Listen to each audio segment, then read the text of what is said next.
我哋一齊同心禱告，再一次感恩天父俾我哋晚上咧可以安靜嘅，可以咧嚟到在線，利用科技嘅方便，我哋可以咧嚟到去同步去研讀神嘅話語。羅馬書係一卷相當有結構、相當重要，將教義嚟到去詮釋嘅書卷，幫助我哋能夠進入保羅嘅當時嘅世界嗰個場景。喺羅馬帝國呢一個嘅尼祿王作王嘅時代，我哋能夠掌握當時嘅背景，佢哋嘅信仰喺呢一個政治嘅氛圍、帝國底下係點樣嚟到運作，幫助我哋能夠咧從保羅所帶俾我哋嘅嗰個視野，對永恆嘅認識，尤其是係同神關係嘅呢個建立嗰個嘅認識咧，嚟到去掌握，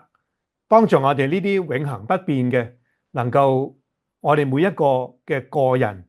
弟兄姊妹能夠蒙福，能夠神嘅話語可以藉住唔同嘅方式去傳揚開去，使更加多人咧認識與神嘅關係。今天晚上我哋等候喺你嘅面前，我哋咁樣禱告，奉耶穌基督嘅名，阿門。我哋都差唔多用咗一堂多少少咧，去講到第二章嘅羅馬書，猶太人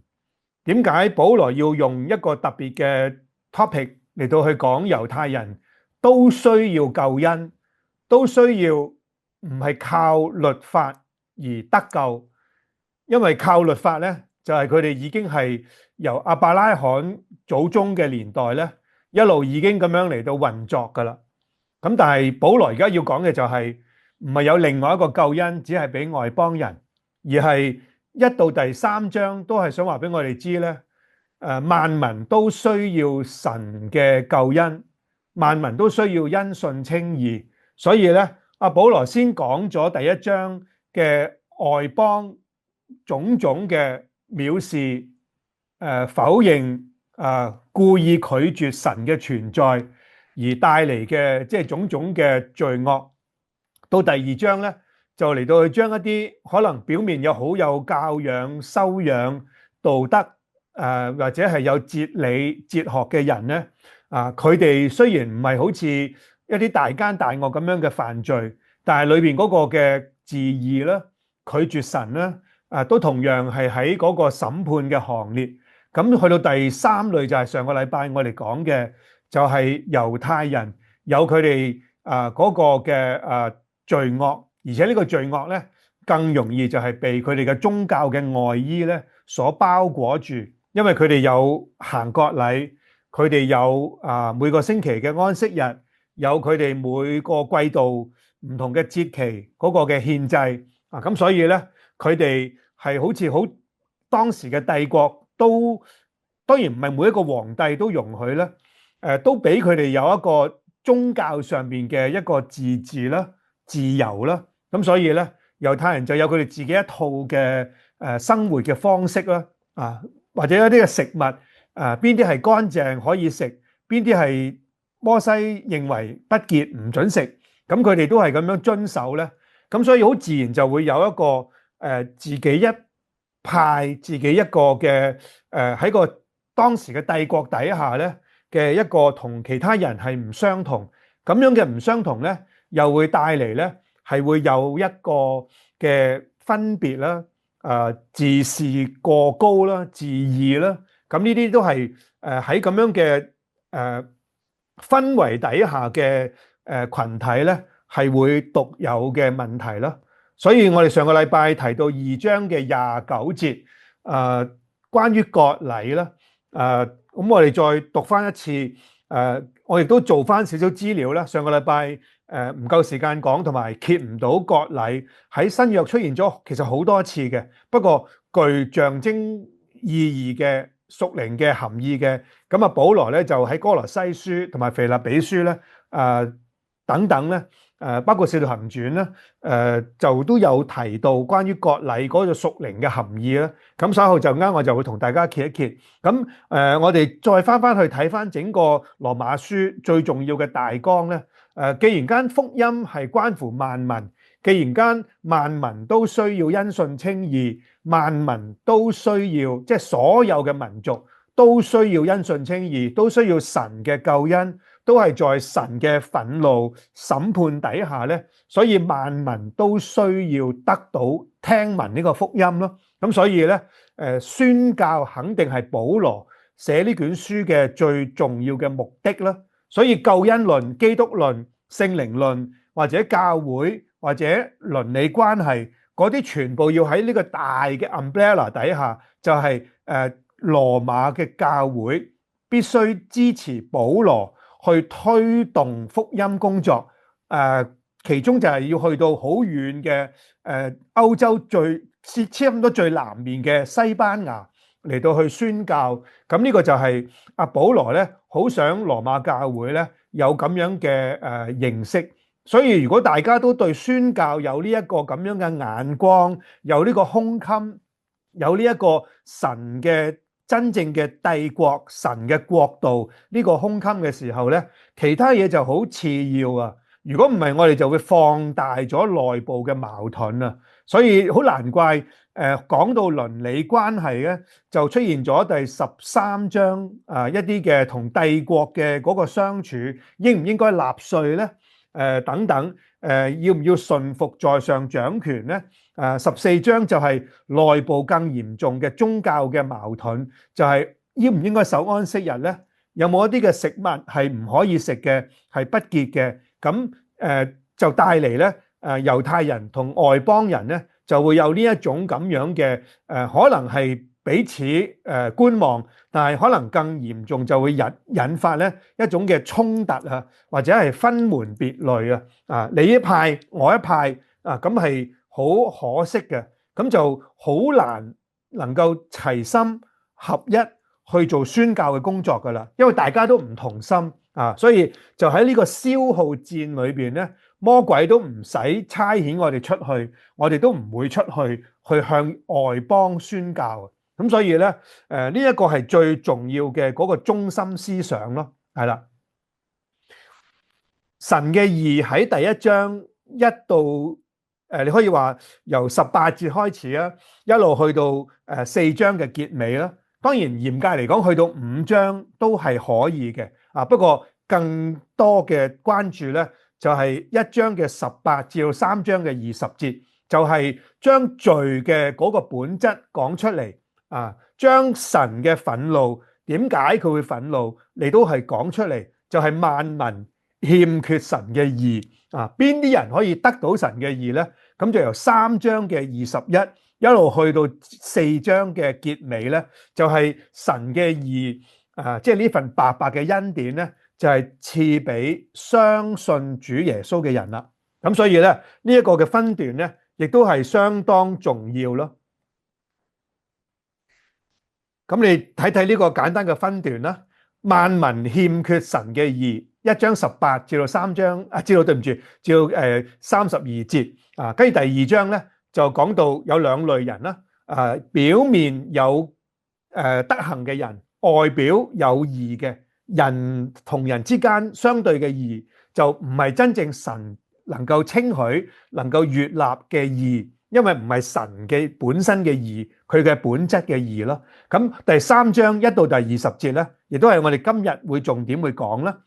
就係萬民都係被定罪喺嗰個律法底下啊，律法係會使到嗰啲罪顯明出嚟啊，所以透過律法咧，我哋知道乜嘢係罪啦。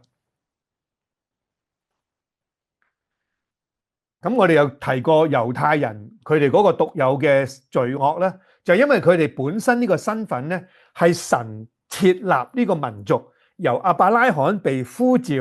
離開咗吾爾加勒底嘅吾爾，即係今日嘅伊拉克啊，一路去到迦南地啊，神賦予佢哋呢個身份，神要求佢哋喺創世記17章佢哋行割禮，咁所以咧佢哋就係同其他嘅民族係有唔同嘅，咁所以佢哋係一個好獨特嘅身份嚟嘅。咁但係問題就係話咧，佢哋雖然有律法，表面嘅嗰個律法，表面佢哋都係好似好循規蹈矩嘅守一啲嘅節期啦，守一啲食物嘅條例啦，或者有一啲表面嘅同外邦人刻意唔同嘅，例如佢哋唔會隨便咧嚟到去剃嗰啲嘅鬚啦，同埋佢哋嗰啲嘅頭髮等等啦，咁但係咧真正重要嘅心靈嘅同神嘅道德嗰個嘅訓條有嗰個嘅關係嘅心靈咧，佢哋就未能夠真係完全嘅咁樣去滿足同埋 fulfill 啦，所以2章嘅17呢個我哋上個禮拜已經講咗噶啦，就係佢哋違反咗咧律法嘅教訓啦，我哋都引述過啦，喺呢個嘅該撒嘅提比留嘅年間咧，真係有猶太人咧偷嗰啲善款即係穿櫃桶底啊，咁就被羅馬帝國咧驅逐離開意大利啊，咁就即係令到神嘅名咧被羞辱咯，咁就呢個就係保羅咧好可能都知道呢啲嘅當時嘅情況，咁樣嚟到去佢列舉呢啲嘅例子咧係真有其事咯，咁所以帶嚟嘅就係神嘅名咧就被外邦嘅人咧或者君王咧嚟到去即係嘲笑啦，同埋攻擊咯，咁25到29節咧，佢哋本來就係與神立咗約嘅一個有神嘅約嘅約民啦，咁但係咧佢哋都違反咗神嘅約，佢哋表面就話我哋受割禮，好緊張割禮，我哋因為我哋係神嘅呢一個嘅兒子，即係律法之子咁可能又拆開少少啦律法之子咧係大概猶太嘅男仔咧12至13歲度咧，咁佢哋咧就嗰個唔係割禮因為割禮就第8日行嘅，即係啱啱出世8日就要受割禮噶啦，男仔咁但係咧律法之子咧有可能係13歲，但係可能有啲人就話12歲，咁就係佢哋就正式行呢一個叫做律法之禮咧，就係一個成人禮就係佢哋由佢哋行咗呢個禮之後咧，即係話你自己係一個成年人啦，你唔需要再由爸爸去保護你，即係話咧你應該要明白神同你立約嗰個嘅關係，所以如果你犯罪，就係你自己個人去承擔神對你嘅罪嗰個嘅追究，但係12歲以前咧所做錯嘅嘢咧，家庭咧有責任去幫佢嚟到去可能係承受啦，咁所以呢個叫做律法之子咧大家記得喺路加福音嘅第2章咧，耶穌就係咁樣嚟到去喺呢一個嘅耶路撒冷咧。聽嗰啲嘅拉比嘅教導咧，一路聽一路問咧，嗰個就係一個咁樣嘅儀式咁所以你可以想象得到咧，猶太人咧，佢哋係有佢哋自己嘅一套嘅法規啦、宗教嘅條例嘅。咁但係保羅 argue 嘅就係話，佢哋兩樣嘢都做唔到，所以佢哋雖然有律法，但係都唔可以喺律法底下證明佢哋係得到神嘅義，佢哋都需要神嘅救恩，咁就所以一定係要喺神嘅律法以外嘅恩典嘅約嚟到將佢哋拯救啦。咁呢啲係上個禮拜我哋講咗咧，咁我就幫大家咧嚟到做少少嘅重溫啦。咁所以第29節你可以話咧，差唔多我哋所有人咧都需要喺咁樣嘅屬靈嘅氛圍底下。去睇自己同神嘅關係，一定係要心靈裏面嚟到去作真嘅猶太人或者話作真嘅基督徒，或者話作真嘅錦宣人、洪恩人、加恩人我哋先至能夠係真正神嘅兒女。所以你唔好揸住個證書呢一個就係我係屬於神嘅人啦。然之後咧，你就喺呢個證書咧就掛咗喺屋企咧最當眼嘅地方你邊年邊月洗禮，但係你嘅生活、你嘅為人咧，完全嗰個靈命咧，同你嘅洗禮係完全唔符合咧，咁你就落咗喺呢一個咁樣嘅審判啊，甚至乎係咒詛底下啦。唯有裏面作才是真猶太人，真割禮也是心裏的，在乎靈不在乎儀文。唔係話儀文唔重要，如果你冇心靈而只係得外表嘅儀文呢，咁就係極之嘅可惜同埋虛假啦。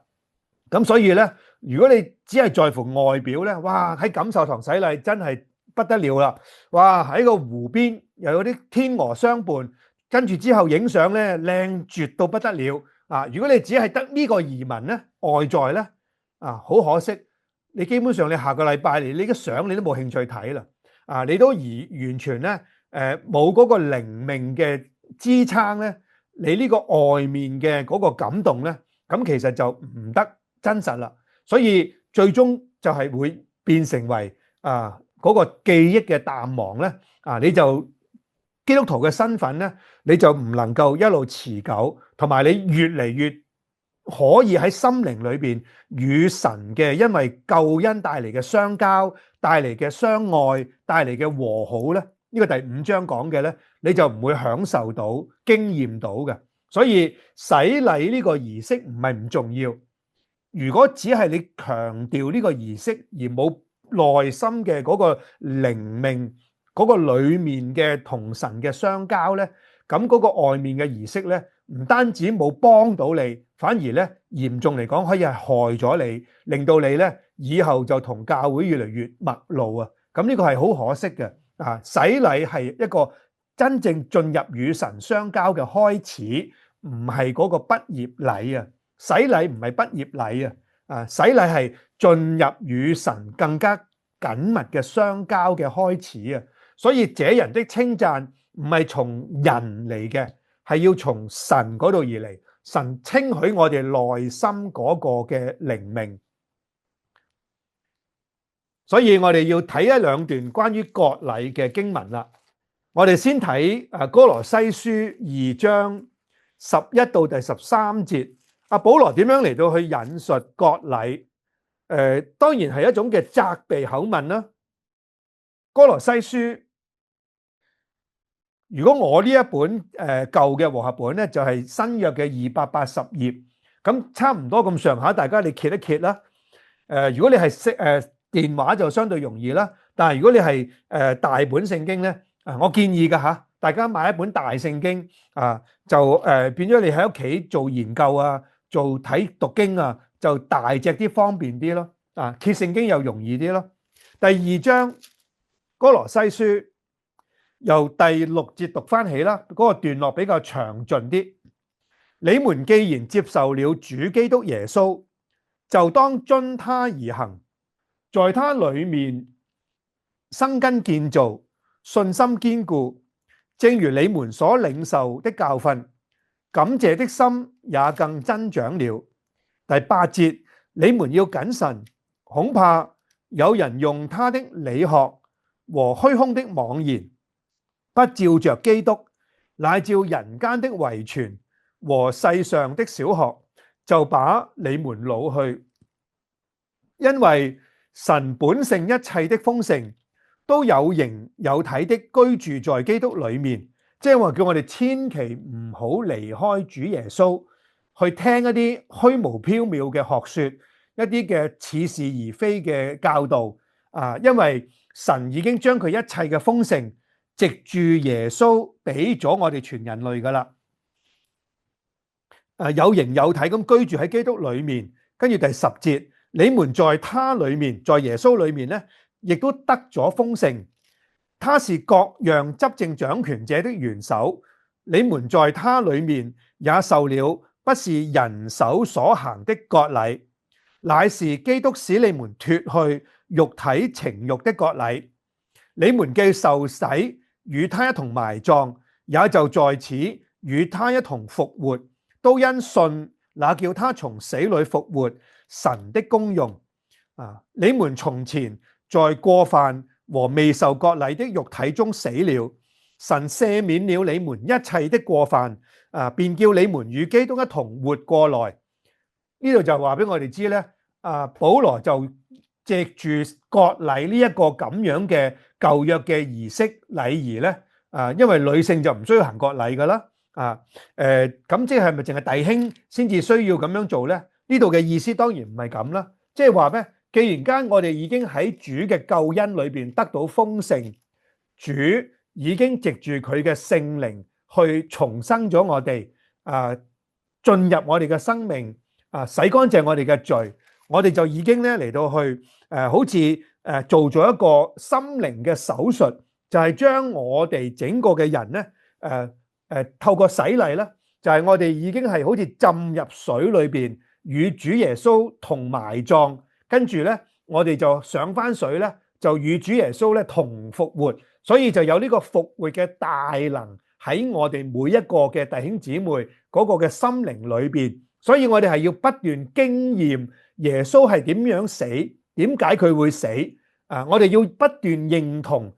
主嘅死係同我有關，因為係擔當我嘅罪，咁所以咧我既然間而家耶穌復活咧，即係話我嘅過去咧，神已經睇為係已經放咗喺耶穌嘅生命裏邊嚟到去帶進嗰個嘅審判，同埋咧帶進嗰個嘅刑罰，所以主耶穌已經成為咗我嘅代表啦。所以呢個就叫做第11節所講嘅基督使到你哋脫去咗肉體情慾嘅割禮，所以唔係物質嘅割禮，所以係男女都需要嘅就係聖靈喺我哋生命裏邊嘅嗰個嘅進入，嗰個嘅掌管，嗰個嘅感動，聖靈就喺我哋每一個弟兄姊妹嘅內心，所以一信主咧，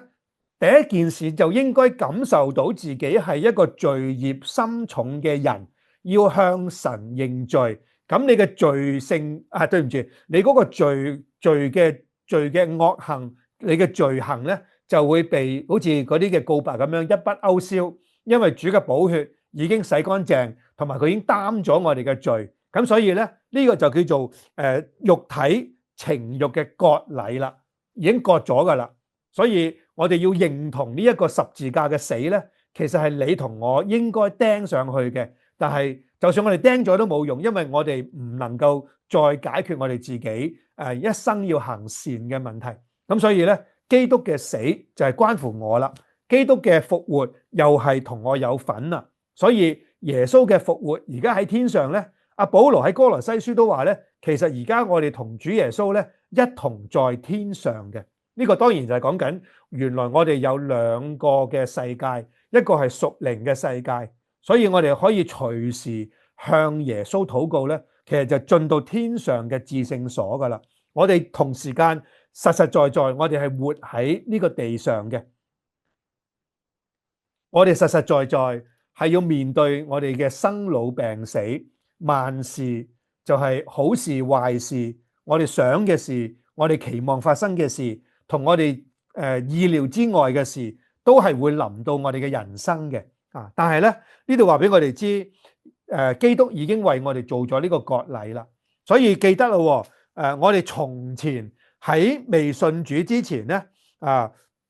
我哋喺過犯同埋未受割禮嘅肉體中死咗啦。所以我哋必須要認同，我哋要認同我哋係一個罪人，係恩典將我哋拯救。我哋喺而家喺耶穌嘅裏面咧，我哋舊有嘅過去已經解決咗噶啦，所以我哋係一個新造嘅人嚟嘅。咁呢個就係保羅喺哥羅西書嗰度所講咯。咁即係意味住咧，當時可能有一啲嘅學說，有一啲似是而非嘅哲學，可能夾雜一啲神秘主義，就話咧，你信基督唔夠噶，你哋要追求咧有一種屬靈嘅深奧嘅神秘嘅經歷，咁你哋先至會成為高級，成為咧一種嘅靈命嘅嗰種嘅突破。其實唔需要咁樣嘅，每一個基督徒必須係對主嘅救恩有全盤嗰個了解、掌握同埋相信咁樣信靠咧，你就會經歷呢一個咁嘅割禮啦。記得係身體情慾嘅割禮，所以呢度係幾重要嘅一個屬靈嘅概念嚟噶。我哋今日真係我哋係喺呢個咁樣嘅聖靈嘅割禮裏邊咧，我哋就係新嘅屬天嘅以色列人啦，我哋就係屬靈嘅亞伯拉罕嘅子孫啦。呢個加拉太書3章有咁樣講嘅，3章嘅19節有咁樣提到嘅，所以我哋都係亞伯拉罕嘅子孫，不過就唔係肉身嘅，係因為耶穌咧，我哋就透過聖靈咧。我哋就係屬天嘅亞伯拉罕嘅子孫，即係話都同神立咗呢個約，就係透過聖餐，我哋就有呢一個嘅約同神立咗噶啦。所以我哋係永遠屬於神嘅，所以千祈唔好俾嗰啲錯謬嘅異端咧嚟到去勾引離開神嘅兒子耶穌基督咯，係啦。咁最近都有弟兄同我講咧。話即係而家喺洪水橋咧都幾多嗰啲嘅又唔係摩門教啦，摩門教固然有啦，就係守望台每個禮拜6日咧都企喺個天橋下邊咧，唔係天橋個隧道嗰度咧嚟到去派佢哋嗰啲傳單啊，咁所以咧我哋嘅弟兄姊妹咧，其實如果稍為聽咗咧，就好容易受影響，因為我哋自己本身對真理唔係咁全面嘅掌握啊。所以我都盡快會開一個異端嘅嗰個分辨咧，俾受咗洗嘅弟兄姊妹咧去上，希望佢哋能夠咧對呢啲嘅真理有一個更加全面嘅掌握啦，同埋呢啲異端到底佢哋有乜嘢錯謬，咁我哋有稍微少少嘅了解就會好啲咯，係啦，咁我都會盡快會開噶啦。咁另外腓立比書3章揭翻前少少啦。前一卷書就係3章嘅腓立比書，3章由第一節開始啊。弟兄們，我還有話說，你們要靠主喜樂。我把這話再寫給你們，於我並不為難，於你們卻是妥當。咁就又係叫佢哋留意一啲嘅似是而非嘅錯誤道理啦。應當防備犬類，防備作惡的，防備妄自行割的。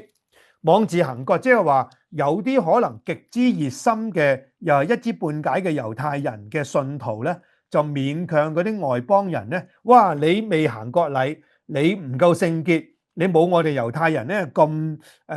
跟足神嘅律法嘅要求啊！我哋都係信耶穌嘅，不過你唔行割禮咧，你就唔夠我哋咁好啦。咁類似咁樣咧，咁啊保羅睇呢啲咧就係一知半解嘅半桶水嘅妄自行割啊！又或者當時如果帝國政治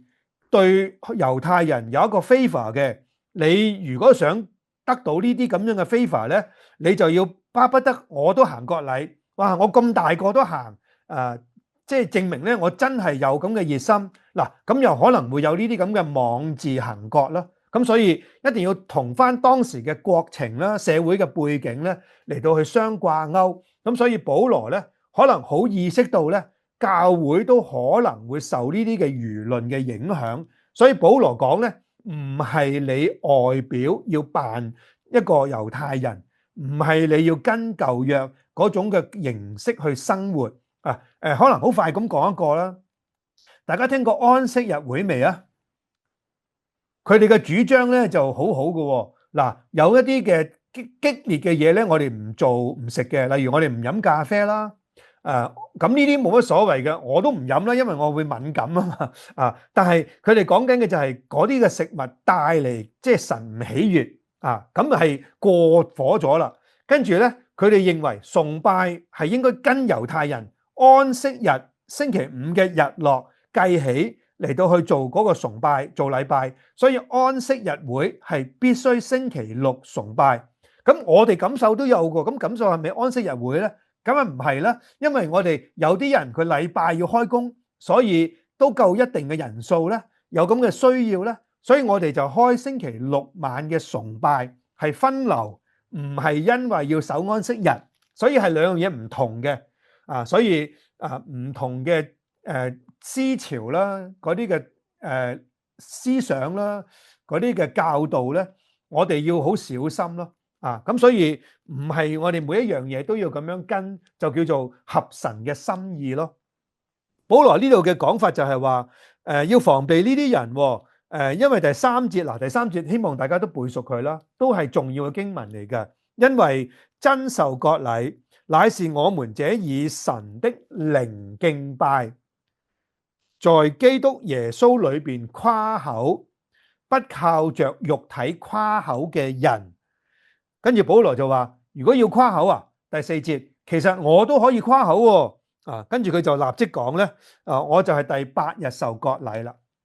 所以好明顯講就係呢度第3節講嘅，我哋係以神嘅靈敬拜嘅真受割禮者啊，係以神嘅靈去敬拜。邊啲人可以敬拜神啊？就係信主、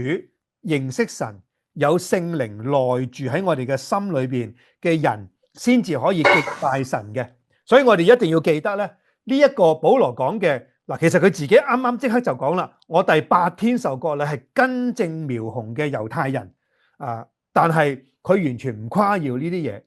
佢而家向外邦人傳福音咧，完全唔會講舊約嗰啲嘅背景啊，佢自己有咩優越啊？佢話佢自己咧係迫害神嘅教會咧，佢係比其他任何一個使徒咧仲要低微，仲要係要該死添。但係咧，佢而家話俾我哋知咧，每個人都喺神面前係徹徹底底嘅平等嘅，只需要你去到神嘅面前，係用心靈去敬拜神。所以某程度教會信仰係帶俾每一個民族、每一個嘅時代都真真正正嘅喺神裏邊嘅平等咯。返到教會大家真係弟兄姊妹咯，大家真係去敬拜神咯。所以阿保羅呢度講咗一個好重要嘅秘訣，真受割禮係以神嘅靈敬拜，不誇耀肉體嘅人先至得到嗰個敬拜。所以你唔好翻到嚟咧，個個禮拜翻嚟，哇！一翻嚟就話，哇！我真係好蒙福啦！個個禮拜翻一間咁靚嘅教堂我就坐低完之後咧，我翻到去又好有福氣啦咁。唔係個教堂令你好有福氣嚇，係神嘅恩典令到我哋每一個人得着嗰個真正嘅福氣。所以我哋唔係去敬拜嗰個教堂，我哋唔係嚟到個教堂度向個教堂嚟到敬拜。教堂啊，你真係偉大啦，我敬拜你啦跟住我就去會所飲茶啦咁唔係啊，我哋係向神敬拜，嚟到神嘅面前咯所以你可以想象得到咧，喺舊約咧，神俾猶太人最大嘅羞恥係乜嘢啊？就係聖殿被拆毀啊，被擄到巴比倫啊！嗰啲嘅聖殿裏邊所有嘅聖潔嘅神聖嘅獻祭嘅器皿啊，全部被帶到去巴比倫，成為嗰個戰利品啊！係要去到70年之後咧，所羅巴伯得到神嘅嗰個開放嘅嗰個嘅出路咧，感動波斯王古列咧，將嗰啲嘅器皿咧帶翻上嚟重建耶路撒冷啊！咁所以你可以想象得到咧，如果我哋搞錯咗個敬拜對象咧，拜個石頭都唔拜神咧，咁就好可惜噶啦。所以第3節係一個好重要嘅屬靈嘅秘訣嚟嘅讀多一次，因為真受割禮的，乃是我們這以神的靈敬拜，在基督耶穌裏誇口，不靠着肉體嚟到誇口神嘅靈就係感動我哋去感謝耶穌、讚美、服侍耶穌、敬拜神。咁呢個就係神嘅靈嘅敬拜啦。所以盼望大家每個主日真係要有一個好認真嘅心靈咧，係以靈以誠敬拜神咯。冇人提你噶啦，耐咗提你都可能係一個罪人咁樣得失咗大家咁樣叫大家安靜下咧，有時都好似好唔好意思咁。其實每個人真係要安靜自己嚟到敬拜神，嚟到去準備自己嘅心靈，向神發出真誠嘅敬拜。當然你可以帶住好多嘅困難憂愁有好多嘅需要係冇問題正正就係咁樣先至係一個真人啊嘛。但係帶到嚟嘅時候就同神講呢啲嘢我真係解決唔到，我真係好煩惱，但係我而家要敬拜你咧，我擺低你幫我嚟到去解決，安靜我嘅心靈啊！我完晒崇拜咧啊，我咧先至去再去諗，而家唔諗啦啊！我哋要咁樣學習，要咁樣操練嘅。如果唔係咧，我哋就唔係真正去敬拜神噶啦。第16章嘅《使徒行傳》啦，我哋讀埋呢一段就算啦。16章嘅第3節，呢度就係保羅第2次嘅宣教旅程啦。保羅來到特比，又到路斯德，在那裏呢個係土耳其嘅內陸地方嚟㗎。在那裏有一個門徒名叫提摩太，係信主嘅猶太婦人嘅兒子。佢嘅爸爸咧就係一個希利尼人，即係特別強調咧，佢嘅爸爸係外邦人，媽咪就係猶太婦女啊。母親係羅爾對唔住，友尼基係佢媽媽，佢嘅外祖母先至係羅爾，係啦。咁呢個家庭咧特別強調，路加醫生特別強調呢個提摩太咧，即係話咧阿保羅見到呢個年青人咧，一定係有啲嘢唔同嘅。咁我哋再讀落去咯。第2節，路斯德同埋以哥念嘅弟兄都稱讚他。突然間多咗個以哥念咧，以哥念係嗰個省嚟嘅，即係以哥念，即係話新界西嘅元朗同埋屯門洪水橋咧，都稱讚邊個弟兄啊？咁嘅大概咁嘅意思咯。以哥念嘅弟兄咧都稱讚呢個提摩太。咁第3節，保羅就要帶佢同去，即係去宣教啊。只因那些地方嘅猶太人都知道他父親是希利尼人，即係咩意思咧？嗰度一帶以哥念、路斯德、特比一帶嘅地方嘅猶太嘅會堂嘅人咧，都認識呢個提摩太嘅家庭，認識提摩太嘅爸爸冇名嘅係希臘人嚟嘅。咁所以咧，咁即係點啫？咁提摩太係有一半嘅血統係猶太人啊嘛。咁而家保羅帶佢去傳道，見嗰啲嘅會堂裏邊嘅細叔伯啊嘛。咁所以咧，猶太人就仲有呢種咁樣嘅一種嘅戒條啊，仲有一種咁樣嘅迷思咧，就係話呢個人自己都唔守律法，咁就帶嚟可能會有論斷，對提摩太嘅傳道咧又會打咗一個折扣。咁所以咧，呢個無關係救恩，而係關乎到傳統同埋一啲嘅對長輩嘅佢哋嘅未能夠一下子消化嘅一種嘅緩和咁樣咧係有一種嘅禮儀，係有一種嘅識大體係有一種保羅咧識人情世故嘅一種嘅智慧傳道咧就會較為方便啦。咁就點樣咧？就唔係勉強提摩太行割禮，就幫呢個年青人原來未受割禮嘅就嚟到受割禮。咁你即係可以意味住咧呢個真係手術咧都需要1個禮拜到咧。我唔知當時嗰啲嘅做手術嘅祭司咧行割禮嘅祭司嗰個醫護嘅常識啊，嗰啲嘅包裹包紮嗰啲洗傷口嘅嗰啲嘅藥水係咪即係夠乾淨啦？我相信都應該係幾專業嘅。咁所以咧，年青嘅提摩太咧去傳道之前咧就要行割禮喎。一個年青人要割包皮咧，其實都幾痛㗎。咁就保羅就幫佢做咗。嗱，記住喎，呢度係無關得救喎。所以保羅係講咗個背景啦，就係令到提摩太將來傳道咧唔會俾人嚟到拖後腿啊。你話你自己係猶太嘅信徒，自己原來都冇行割禮嘅，自己都類似其身不正嘅其實講大咗，其實唔係啊，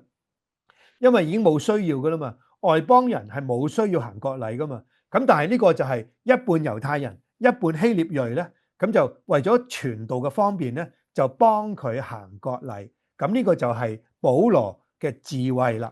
咁所以咧，原來割禮猶太人做就當然固然好啦，但係原來咧，其實無關嗰個喺神面前嘅嗰個嘅救恩同埋靈命嘅。所以記得今日我哋唔係你返邊間教會，大教會細教會令到你嘅靈命特別好，而係你喺嗰個教會裏邊得到被栽培、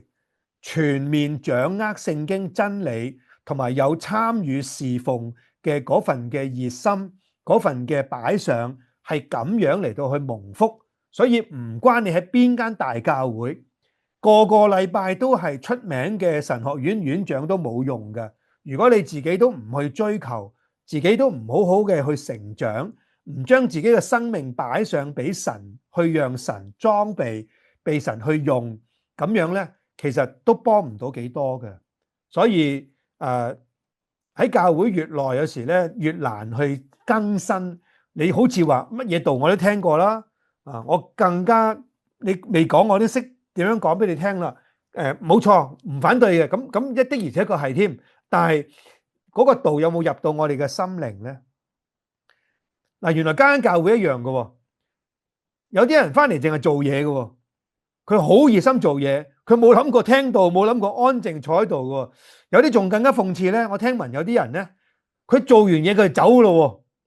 翻嚟開咗個檔之後，佢就走咯，佢唔崇拜嘅。哇，好有趣喎！咁就係一個問題嚟噶，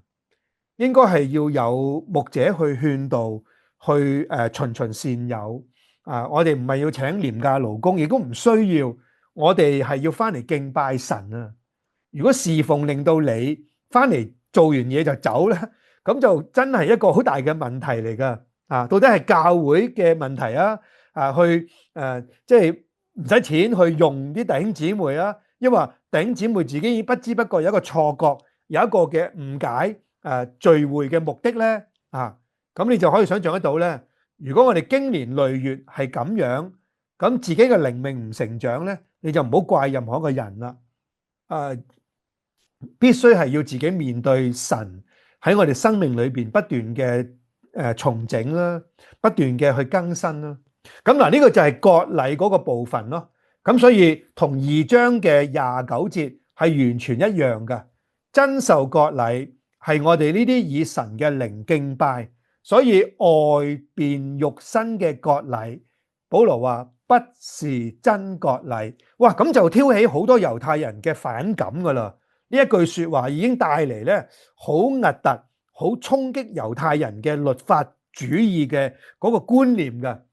哇，你叫人唔好受割禮，你話割禮冇用啊？你話我哋猶太人一文不值咁，類似咁樣咧。其實保羅嘅意思。唔係否定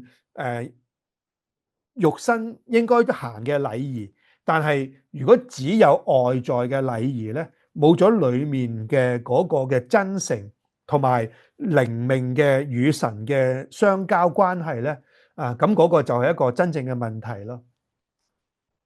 下一頁咯，係啦，割禮呢度有冇問題啊？如果冇呢，我哋就繼續落去。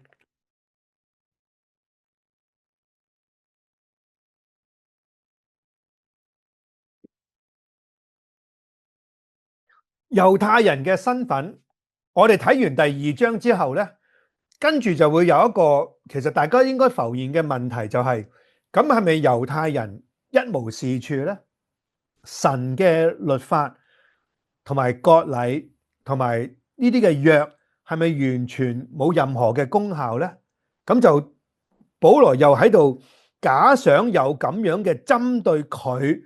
話俾人知乜嘢都唔使做噶啦。有耶穌就得噶啦，恩典就得噶啦。咁係咪咁樣就令到猶太人會有呢一種咁樣嘅困惑，或者讓一啲刻意想挑剔保羅嘅言論嘅咁樣嘅講解福音嘅人呢，會有機可乘好似要挑起呢猶太人同外邦人嘅呢一種嘅因為神嘅約嘅矛盾呢？咁所以呢。保羅喺第3章嘅第1到第5節咧，佢就開始咧講咗一啲關於猶太人其實唔係一無是處嘅。第3章我哋讀一讀經文啦。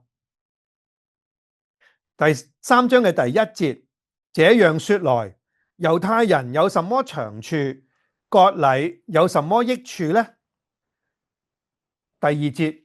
凡事大有好處。第一，是神的聖言交託他們，即便有不信的，這又何妨呢？難道他們的不信就廢掉神的信麼？斷乎不能。不如說神是真實的，人都是虛謊的。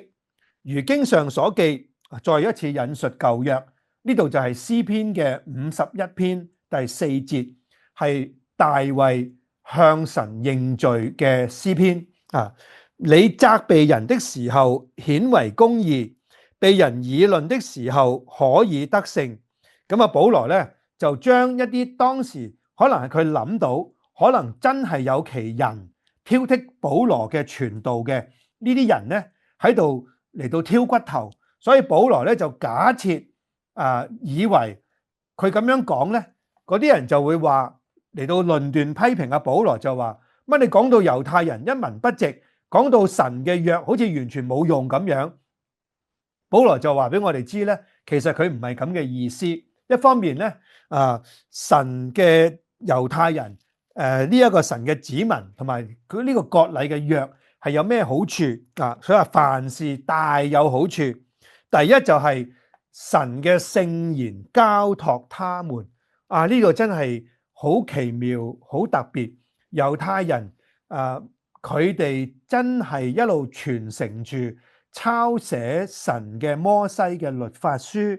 到今日。所以喺舊約神容許未有印刷術、未有 photocopy 之前咧，神容許呢個民族抄寫神嘅聖言、舊約嘅啟示，能夠原原本本咧流傳到我哋今日，我哋手頭上嘅舊約嘅聖經係13世紀嘅馬索拉抄本，即係較為權威嘅和合本啦。咁但係呢個馬索拉抄本咧，已經係極之嚟到去符合舊約嘅當時喺主前大概2世紀至1世紀嘅嗰啲嘅抄本嗰個嘅準確度嘅原因，就係死海古卷嘅出土，就讓我哋發現原來我哋今日最權威嘅、最叫做最近嘅、最流傳今日最多嘅抄本，呢個馬索拉嘅抄本咧，係同1世紀嘅死海古卷係差唔多90%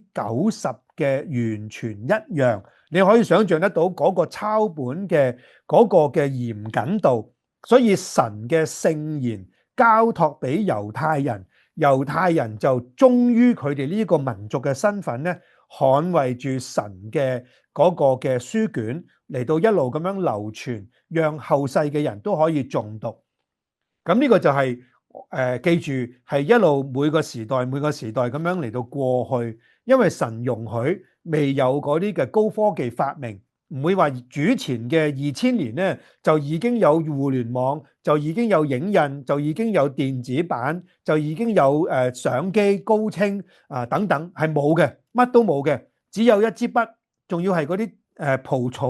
嘅紙係要咁樣流通，仲要係嗰啲羊皮咁樣嚟到去保存，咁樣流通流傳。咁你可以想象得到咧，神嘅聖言交託俾猶太人，佢哋去抄寫咯。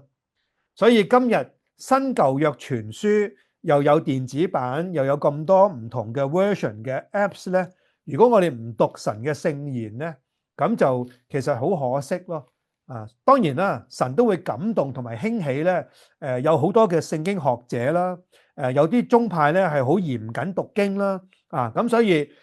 一個教會嘅復興咧，絕對唔可能冇人愛慕神嘅道咯。所以我哋錦宣而家紅恩我哋都有啦。我哋每年都好想有讀經日營，嗰個初心就係咁咯，都係阿張牧師一路咁樣孕育啦。每年都要有讀經日營，就係好想喚起弟兄姊妹嘅心，我哋真係專注一齊咧嚟到去聆聽一啲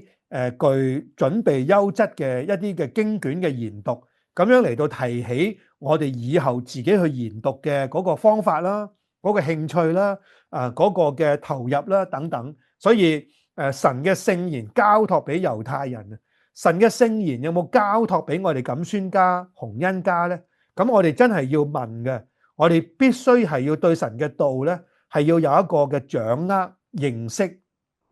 以致我哋能夠咧對神嘅真理咧係有一個嘅了解咯。所以其實我自己係好上心咧。如果我哋嘅屬靈嘅信徒領袖根本唔讀經，根本唔知咩係聖經，根本唔知咩係聖經嘅真理咧，只係一套嘅專業智慧大學畢業好有學問冇錯，唔否定嘅嚇。但係更重要就係監督，既然間係神嘅管家，必須係要有健全嘅真道嘅嗰個裝備嚟到去教導其他嘅人認識神啊。所以如果我哋真係搞錯晒選立領袖嘅嗰個方法咧，咁你唔好怪教會一路咁樣嘅軟弱因為我哋自己咩叫做屬靈，我哋自己都唔識，咁你何講點樣講俾人聽呢個係教會嘅成長咧？量嘅成長係從來唔否定嘅但係如果量嘅成長唔係伴隨住嗰個質量，至少一班領袖嘅質量係要有神嘅聖言咧，呢個差唔多係肯定噶啦。咁所以咧呢個就真係大家一齊要彼此守望祈禱啦。所以保羅受到挑剔，或者保羅佢一定會知道有啲人會對佢所突然間轉變佢自己嘅嗰個跑道嗰個嘅身份，佢成為外邦人嘅使徒，去講一個咁好似咁廉價嘅信耶穌福音，一定會受到好多嘅挑戰逼迫，同埋背後嘅即係閒言閒語，同埋即係喺骨頭裏邊咧挑咁所以你可以想象得到咧，保羅預計到會咁樣嘅情況嘅，係咪猶太人一無是處咧？咁但係保羅就話唔係啊，神嘅聖言交託俾佢哋，即係話交託咗俾你，你哋淨係守住嗰個嘅羊皮卷，你哋自己唔去誦讀，唔去遵守，唔去嚟到去反思同神嘅關係，只係有一套嘅具有徒有外表嘅嗰個猶太人嘅外殼，冇咗嗰個真正嘅因為神嘅聖言而改變你嘅生命嘅嗰種嘅轉化咧，咁就係嗰個問題唔關神嘅事，更加唔關神嘅聖言嘅事，係猶太人自己本身咯。所以佢就立即就講咧，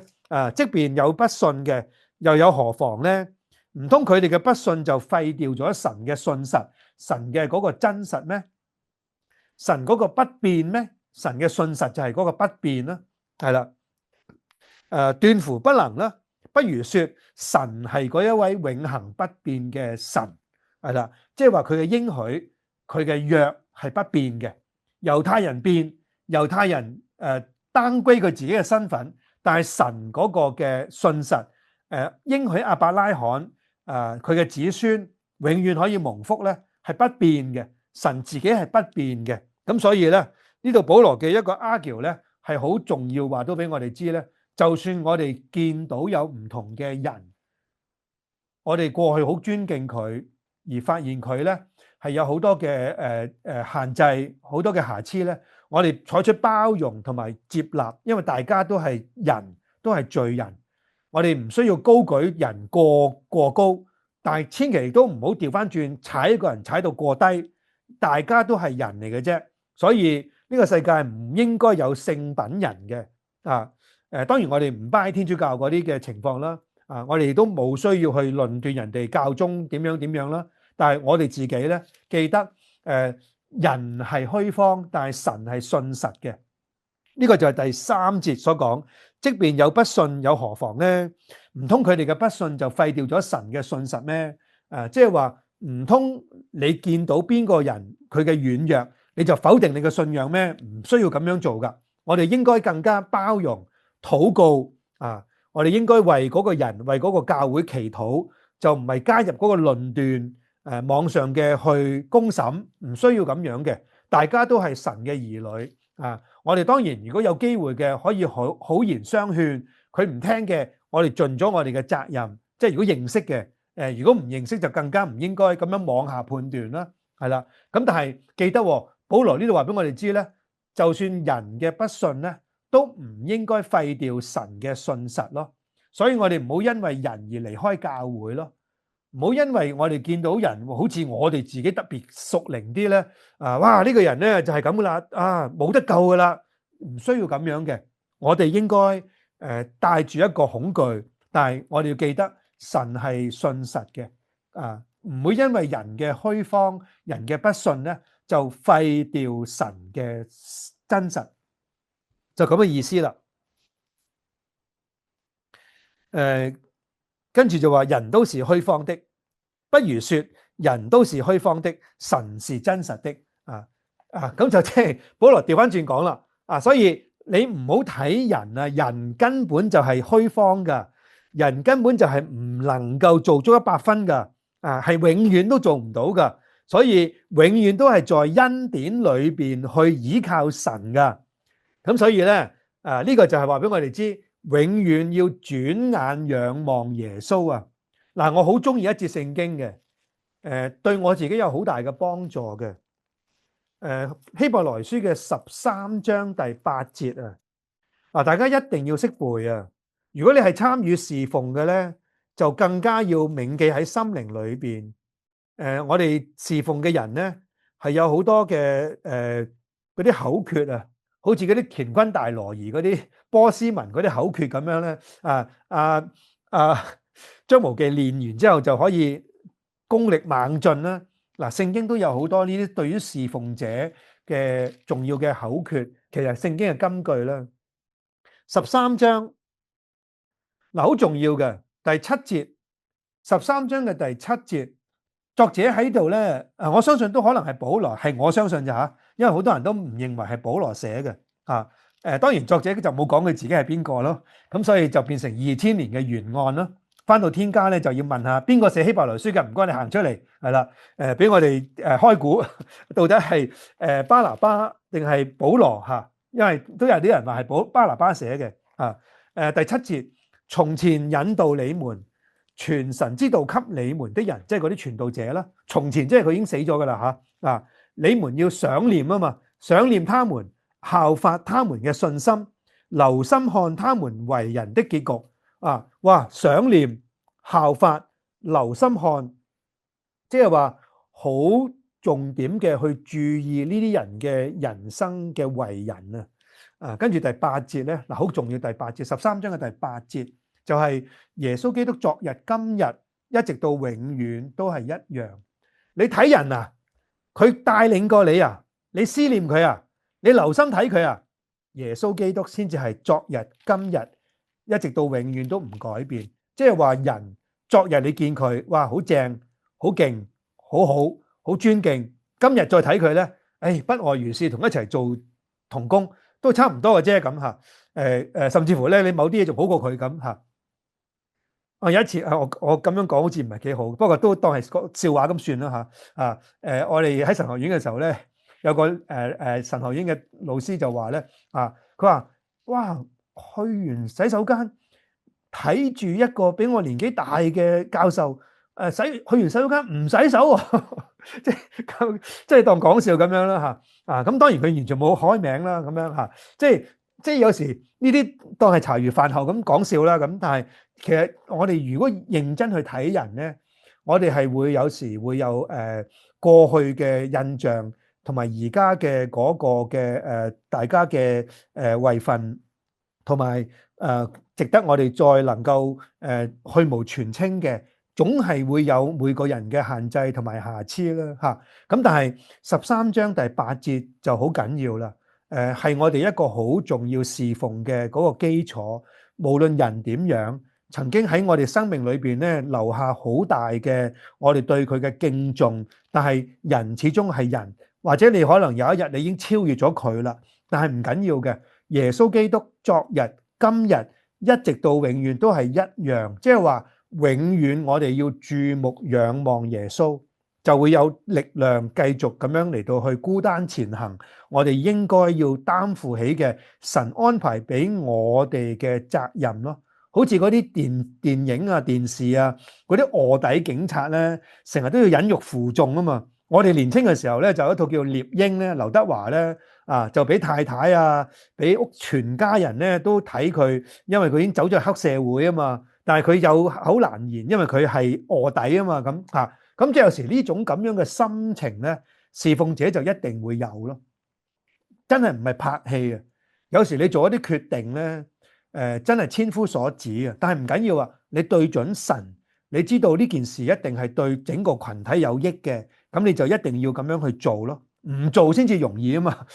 做先至難啊嘛，咁嘅時候咧，你要記得耶穌基督昨日、今日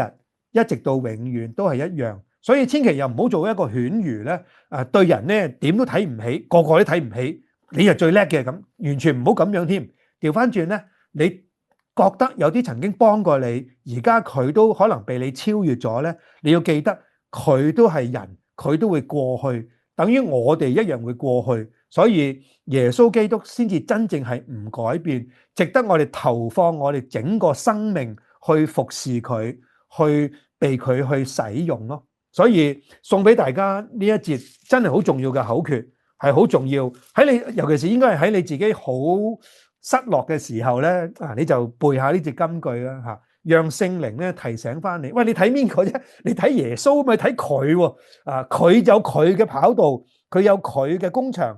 神都收納佢，咁你係佢邊個啊？你係佢嘅主人啊？神都收納咗佢啦，咁你仲點解唔睇翻你自己嗰個工場，你自己嗰個位份，你自己嗰個神安排你嘅人生咧？所以呢個係好重要咯，咁所以神嘅聖言交託俾猶太人，佢哋忠於佢哋自己嘅聖言啊。不過只不過係佢哋虛方做唔到啦，係啦。引述嘅係詩篇51篇嘅第4節，咁唔詳細讀啦，因為大衛好真誠嘅懺悔啦。拿單先知嚟到去責備佢之後咧，佢就去到神面前咧向神認罪啦。咁所以咧佢就好清楚咧，唔係我哋嘅義咯。係神嘅義，光照喺我嘅心靈裏邊咯。咁所以第4節就係詩篇我就已經每一次出現咗舊約咧，我已經做咗一個 table 噶啦。咁所以咧，遲啲咧就耐唔中就掟俾大家咧，咁你就可以知道咧，保羅喺第3章呢度咧，已經係引咗差唔多9節嘅聖經舊約嘅詩篇同埋以賽亞書噶啦。淨係而家呢一段咧，都有好多經文咧，保羅引述嘅。好啦，第6節對唔住，第5節，我且照着人的常話說，我們的不義若顯出神的義來，我們可以怎麼說呢？哇，即係話有功勞喎，原來我哋犯罪，神要俾功勞我哋，因為我哋嘅犯罪，我哋嘅不義可以顯出神嘅義喎。哇，即係話如果我哋違規揸車咁咧，運輸署都要俾翻啲獎金我哋，因為令到咧運輸署咧嗰個公義可以彰顯，即係呢啲簡直係荒謬噶嘛，係冇可能嘅事嚟噶嘛。你違規就係違規噶嘛，你嘅違規可以令到神嘅義彰顯出嚟咧，呢個係完全講唔通嘅一個謬論嚟嘅。保羅就咁樣嚟到提出咧，即係話可能真係有咁嘅人咧，有咁樣咁荒謬嘅諗法嘅。所以神係唔應該降怒，因為我哋嘅不義係顯出神嘅義。如果冇我哋嘅不義，神點可以顯出佢嘅義呢？咁即係咁荒謬嘅事所以第6節就話啦，斷乎唔係啦。如果咁樣嘅時候，神怎能夠審判世界呢？如果神嘅真實因為我嘅虛謊越發顯出佢嘅榮耀，為什麼我還受審判，好像罪人呢？即係話，哇，點解仲要審判我啊？我令到你嘅義彰顯，其實我係有功勞，等於猶大出賣耶穌，咁耶穌先至會被出賣啊嘛，佢先至能夠成為救主啊嘛，咁其實兩樣嘢唔冇關係嘅，冇錯，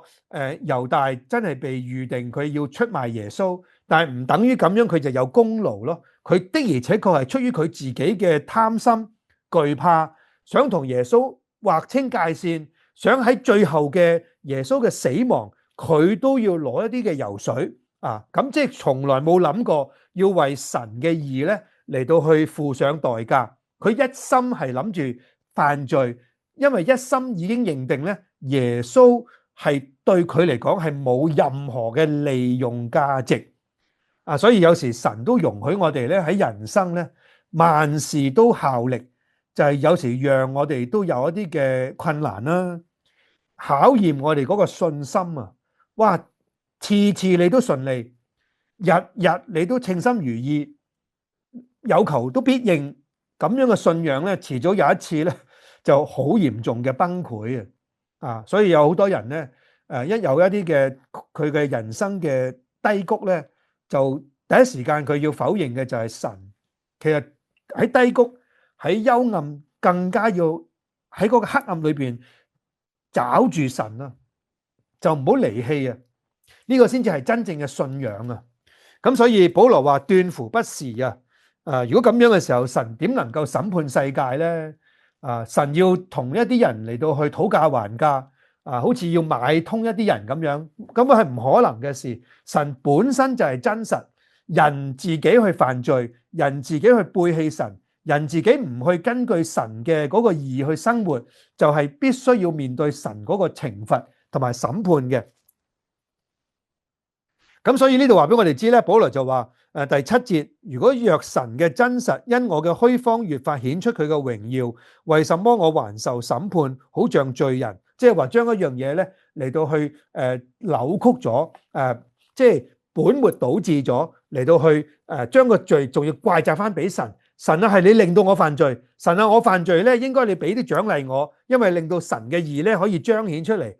呢啲係簡直係一個好似難以想像嘅廢話。阿保羅都諗到可能真係有咁極端嘅人會咁樣諗嘢嘅喎。所以一切嘅罪咧，唔係在於嗰個嘅知識層面，係心靈裏邊對神嘅背棄。由1章18節去到3章8節咧，都已經好清楚講係心靈與神相離，離開而帶嚟嘅嗰啲嘅罪行，因為人係有自己嘅嗰個自由嘅意志，選擇嘅係犯罪，唔係選擇敬畏跟隨同埋愛神啊。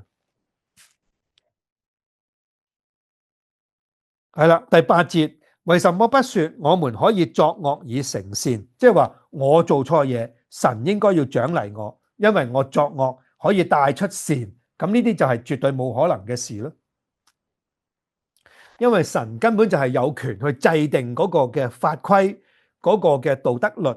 同埋每個人要面對神嗰個要求啊，因為佢係造物主，係佢定嘅嗰個規條啊。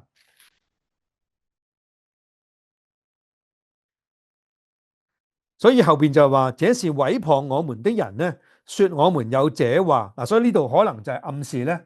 有啲人其實刻意去挑剔保羅，講一個咁廉宜嘅福音，信就得噶啦咁就唔明個中背後嘅其實係需要基督耶穌嘅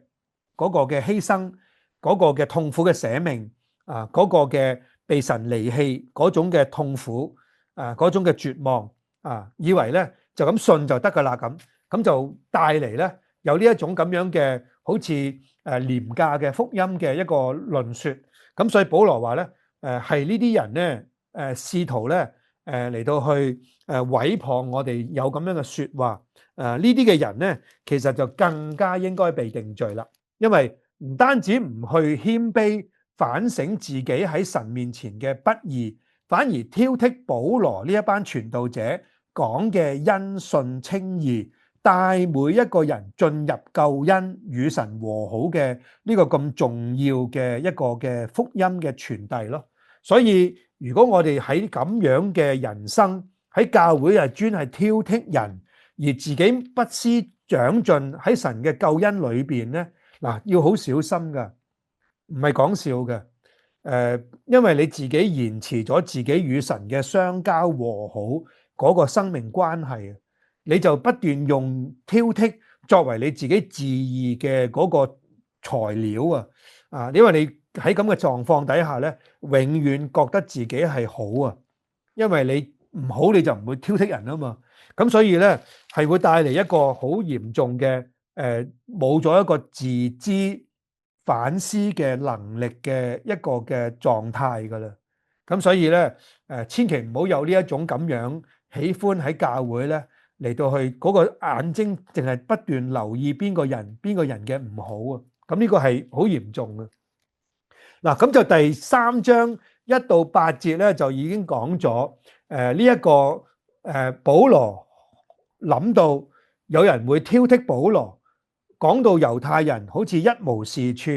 好似要否定猶太呢個民族啊，好似保羅就自己就叻晒啦，自己係拉比，而家轉咗跑道啦，成為外邦人嘅使徒啦，特派去傳神嘅福音啦，咁啊，咁所以咧，好可能對佢呢個福音咧，有時都帶住一種嘅偏見啦、誤解啦，咁樣嚟到去咧，好似一個嘅即係炒埋一碟咁樣嚟到去對保羅嘅呢一個嘅有系統嘅講解救恩咧，嚟到一概嘅否定啦，咁呢個就係好容易就會出現嘅啊，所以記得喎，我哋中意一個人，對佢嘅瑕疵咧都要了解，我哋唔中意一個人，對佢嘅優點咧，千祈唔好一筆勾銷啊！人就係咁樣啊！喜歡一個人咧，佢嘅缺點咧，你都好大嘅包容，但係你唔中意一個人咧，佢幾好嘅長處優點咧，你當睇唔到，甚至乎咧喺度嚟到挑剔，咁樣咧永遠唔會有成長啊！我哋所以我哋求主幫助我哋能夠咧，好似保羅咁樣咧，佢喺自己猶太人嘅身份咧，去講猶太人一樣需要救恩，因為佢哋根本唔能夠照住神嘅律法咁樣嚟到去生活，滿足神嘅義啊，所以佢都將自己擺喺呢一個咁樣嘅宏觀嘅論述裏邊。萬民唔理你咩民族，唔理你咩背景，都係欠缺神嘅義啦。咁呢個就係1章18節去到3章8節呢一個嘅對於罪嘅嗰個嘅論證啦，係啦。咁3章9節一路去到20節咧，就一路去講咧。今次咧就將一個人嘅內心淋漓盡致咁樣描述。呢度引咗大概5次嘅舊約聖經喺呢一段裏邊3章9節開始，答9，咁我哋好快睇埋呢一段啦。稍為聽一聽先吓，都唔得，要飲啖水先，有少少乾。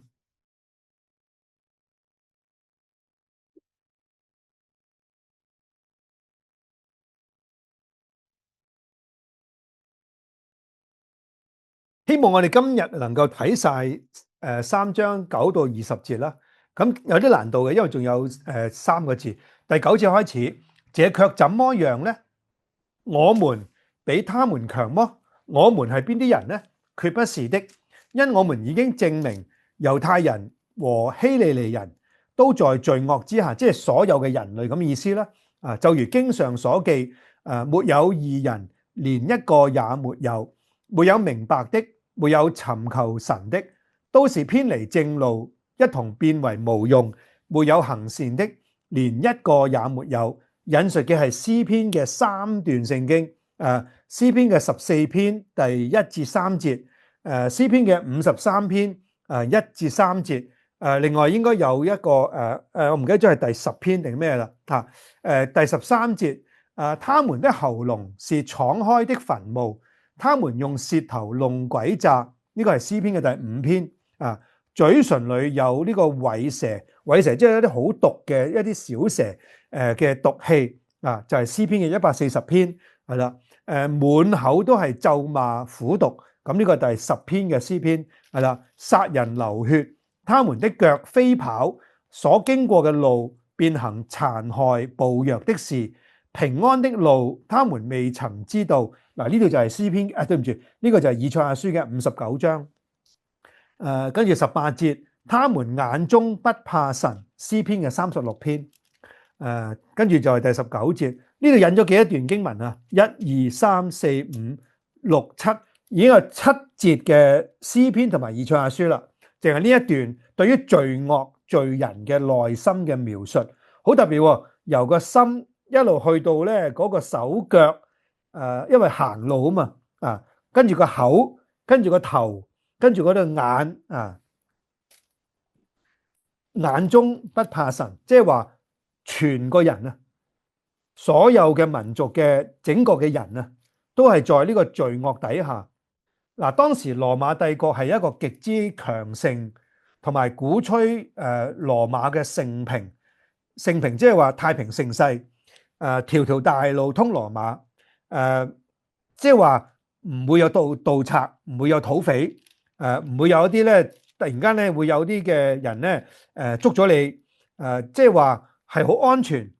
可以四通八達周圍去，咁就帶嚟嗰個貿易，帶嚟嗰個嘅大家嘅人同人之間嘅交往，所以嗰啲嘅無論係文化嘅交流，貿易嘅交流，當然唔會有關稅啦，等等咧，係塑造當時嘅帝國嘅嗰個太平盛世嘅。咁所以阿保羅呢兩章聖經講嘅罪嘅論述咧，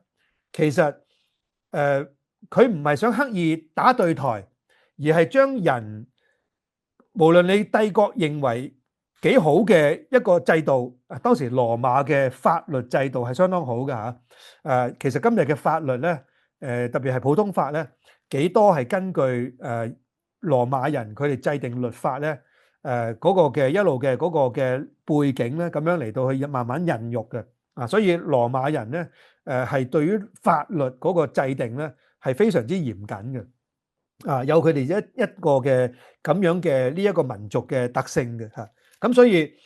表面上太平盛世嘅帝國，嗰個嘅文化嘅多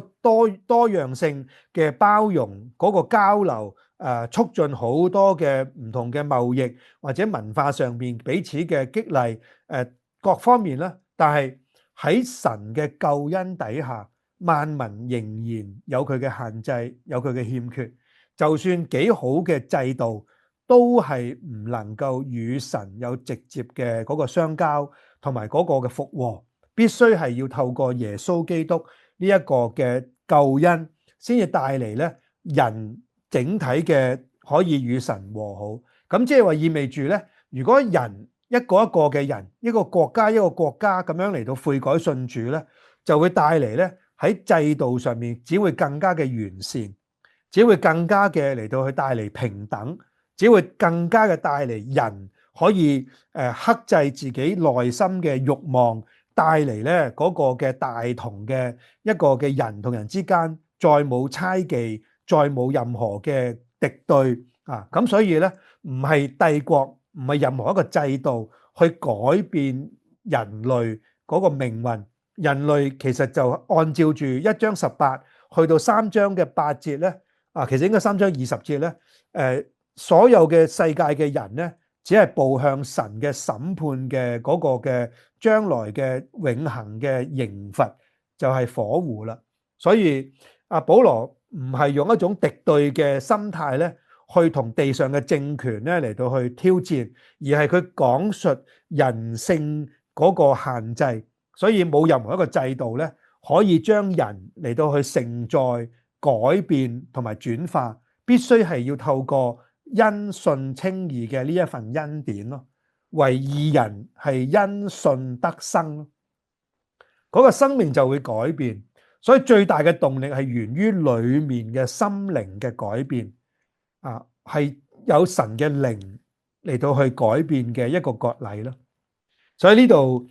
真係每一個嘅基督徒都可以講呢個見證咯。其實每一個信耶穌洗禮基督徒咧，都要講佢自己獨一無二嘅見證咯。唔識講、唔敢講嗰啲係技術性問題啫，可以幫佢嘅。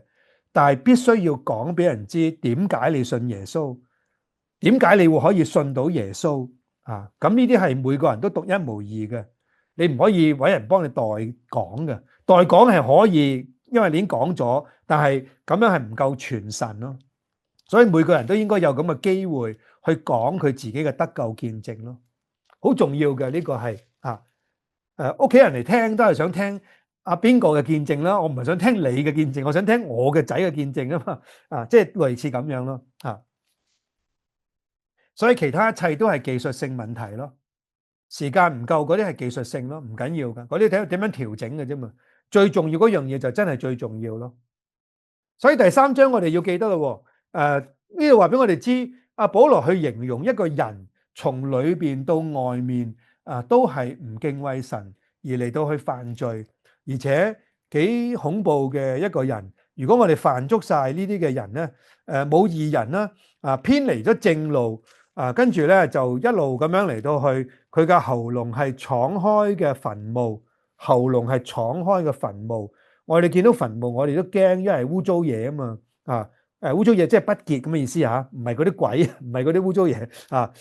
即係咁樣喎，但係係一個敞開嘅墳墓即係發出一啲嘅惡臭，發出一啲嘅惡毒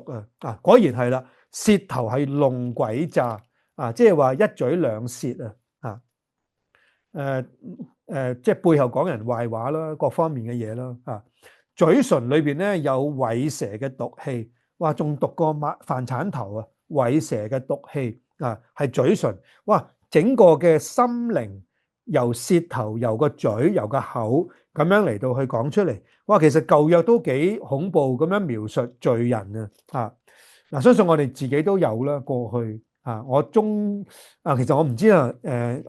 中二都講大咗啦，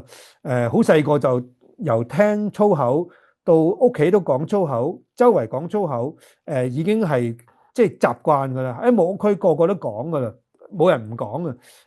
所以個個都冇文化噶啦。咁我哋以為冇文化先至會講啦，咁其實冇關係嘅唔關文化事嘅，係內心嘅問題咯所以聖經已經話俾我哋知咧，我哋整個嘅身心靈咧都係咁樣壞透咗殺人流血腳係飛跑行嘅路咧係殘害暴虐嘅事即係去到邊就做盡嗰啲壞事。平安嘅路咧簡直已經唔記得咗啦眼中不怕神所以就係因為目中無神咧，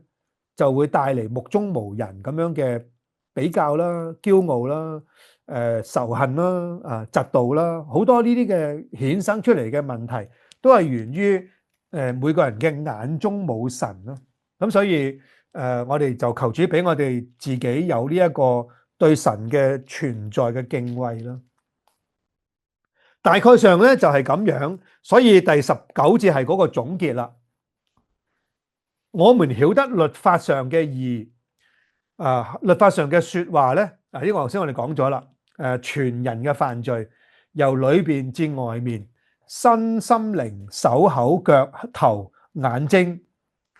你諗下保羅幾咁將人嘅人性好傳神地，仲要引咗7節嘅舊約喺一段咁少嘅經文，引咗7節嘅詩篇嘅舊約嚟到去作為咧嗰個嘅描述。所以詩篇某程度唔係嗰個詩人咧多愁善感嘅一個創作阿保羅引述嘅時候咧係肯定咗詩篇都係有神嘅默示嘅即係話所講嘅嘢咧唔係一種創作嘅靈感唔存在，而係真係人性裏邊嘅咁樣嘅問題嚟嘅。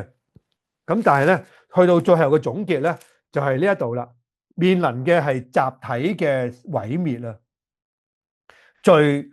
其實就係真正人性同埋世界嘅嗰個本質嗰個本相咯。罪惡就係而家喺人類嘅社會，我哋好擔心核戰，好擔心核子輻射，但係我哋好少人會擔心咧罪惡對人類嘅毀滅咯。我哋好少人會咁樣嚟到留意所以基督教如果我哋唔去責備罪惡，去宣認人需要救恩咧，其實根本唔需要再存在啦，因為世界係唔容許人講罪惡，唔容許人講人人都需要救恩。